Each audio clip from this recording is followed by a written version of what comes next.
2000 میں Mir Ashraf Mengal chairman Roshnai social organization Khuzdar کی جانب سے سلطان احمد شاہوانی کی نو تحریر شدہ کتاب دی مسنگ امپریشن آف جھلاوان کے سلسلے میں تقریب کا انعقاد کیا گیا۔ تقریب میں تعلیمی، سماجی، مفکر، ادیب و شعراء، خواتین سمیت دیگر نے شرکت کی۔ مقررین نے اپنے اپنے انداز میں سلطان احمد شاہوانی کی کارکردگی اور معاشرے کے لیے ان کی خدمات کو سراہا گیا۔ شعراء نے خوبصورت غزلوں سے سلطان احمد شاہوانی کی حوصلہ افزائی کی۔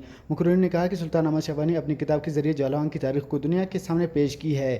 جھلاوان قدرتی خوبیوں سے مالا مال ہے۔ جہاں کی تاریخ، قدرتی خوبیاں اور جہاں کی اہمیت کو دنیا کے سامنے رکھنے کی ضرورت تھی۔ ان قدرتی خوبیوں اور تاریخی اشیاء سمیت جھلاوان کی تاریخ اور جہاں کی اہمیت روایت کو ایک خوبصورت انداز میں اپنی کتاب میں ظاہر کیا ہے۔ انہوں نے جہاں کی تہذیب کو زبان اور آواز دی ہے۔ یہ کتاب انگریزی میں تحریر کی ہے۔